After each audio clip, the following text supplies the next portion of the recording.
Cancer تھا اس بندے کو ٹانگوں میں، 1 مہینہ 1.5 مہینہ ہو گیا، یوٹیوب پر فیس بک پر ان کا انٹرویو بھی ہے، ہڈیوں کا کینسر ہو گیا، 2.5 سال سے وہ بندہ چلنے پھرتے سے تنگ تھا، چل نہیں سکتا تھا، پھر نہیں سکتا تھا۔ جب فیصل آباد میں ہے 7 چک، باوی چک سے تھوڑا آگے، جب لوگوں نے کہا نا کہ وہاں جائے، درود محل میں جائے، وہاں جا کر درود و سلام پڑھے، یہ محبت کی نشانی سر پر سجا لے تو بیماری دور ہو جائے گی، وہ نہ مانے۔ 2.5 سال ہو گئے تھے، مرض کو کیسے مانتا؟ جو جمع پونجی تھی، سونا تھا، چاندی تھی، زیور تھی، ہزاروں لاکھوں روپیہ تو وہ مرض پر لگ گیا، آرام نہ آیا۔ جب درود محل میں لوگوں نے اٹھا کر لائے، پکڑ کر لائے، نماز عصر کا وقت تھا میرا خیال، پکڑ کر اسے اٹھا کر لائے، میرے پاس کرسی رکھے، اس پر بٹھا دیا۔ میں نے یہی محبت والی باتیں کی کہ درود پاک پڑھا کرے، پانی پر دم کر کے پئیں، تیل پر دم کر کے پئیں۔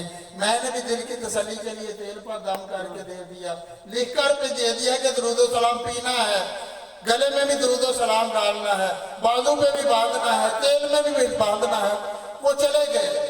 تو جو بندہ 2.5 سال سے خطرناک برد میں گرفتار تھا، دوسرے جمعہ المبارک، ہر جمعہ محفل پاک ہوتی ہے اثر سے مغرب وہاں، وہ بندہ بغیر بریک کے جیسے اس میں نئے سیل ڈال دیے ہوں، بھاگتا ہوا اندر آیا، میرے ہاتھ محبت کے ساتھ چومے، آنکھوں کے ساتھ لگائے، بیٹھ گیا۔ میں نے پہچانا نہیں، جو اس کے ساتھ آدمی تھا میں نے اس کو بلایا، میں نے کہا یہ وہی بابا نہیں جس کو اٹھا کر لائے تھے؟